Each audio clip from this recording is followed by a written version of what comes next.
What's going on, guys? I've got here a 2006 Honda Civic, and I'm going to use this car to point out to you the location of the starter relay, the two important fuses for the starter, and I'm also going to give you some troubleshooting steps for what to check when your car's not starting.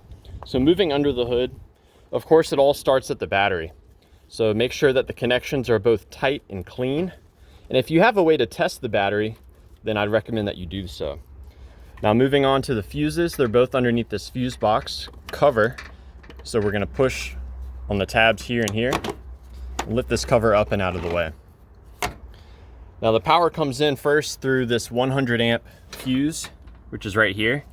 We can look in and see it's the one at the very top, and that's what a good fuse looks like. While we're here, check to make sure these Phillips are tight. I have seen intermittent issues caused by loose Phillips, including no starts or even the vehicle cutting off at times. Now, the power for the starter circuit goes on from this main fuse to this 50 amp fuse, which sends power to the ignition switch. So again, check the Phillips screws here and here. And if you want to actually remove the fuse for some reason, you can take the Phillips out.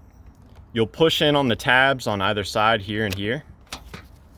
And with the tabs moved out of the way, this piece will come up like so. So for this one, number 2 is the 50 amp fuse. So number 2 is there at the bottom. That's what a good fuse looks like. Now moving on to the relay.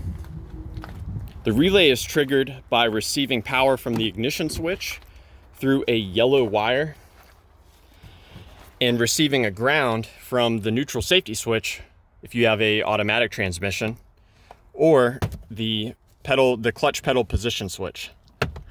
So we're gonna pull this cover out of the way. It's held in by just these clips there. This is going to reveal the starter relay, the one on the right. So this relay, when energizes, it sends power to the starter. And my favorite way to troubleshoot relays is I'll go ahead and turn the key to the start position and hold it there. And while I'm holding the key in the start position, I'll tap on the relay. Sometimes relays can get stuck, and just tapping on the relay can cause it to free up.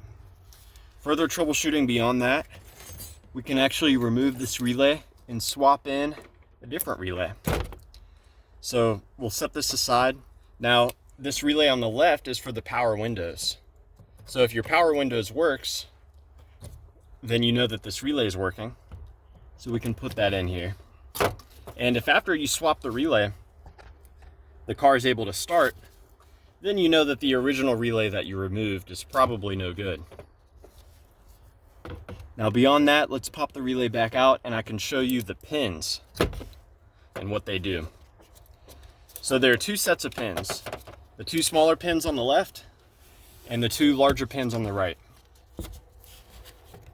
These two smaller pins, one receives power from the ignition switch when it's in the start position.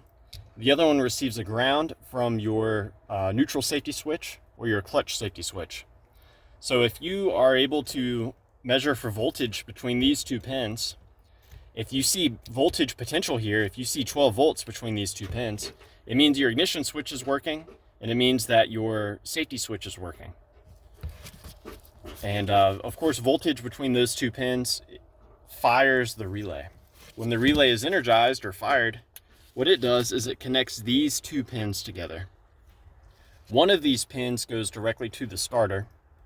The other pin receives power from the ignition switch only when it's turned in the start position. So the ignition switch on this car is important because it sends power to two different locations on the starter relay. Now, one way you can troubleshoot is you can find which of these pins goes to the starter.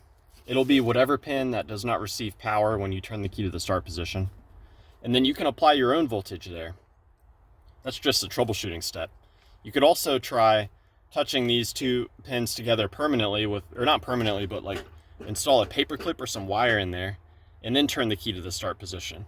Effectively, what that will do is it'll bypass the relay. And so it'll be bypassing the neutral safety switch. Basically, the safety switches for the automatic or the manual transmission that prevent you from starting the car when it's not in park or in neutral. So yeah, I hope that this information was helpful for you. Please do let me know if you have any questions. And I also do want to mention, it's worth mentioning, this is the main relay. Another very important component for these cars to run or start. So you may want to check that out as well while you're in here.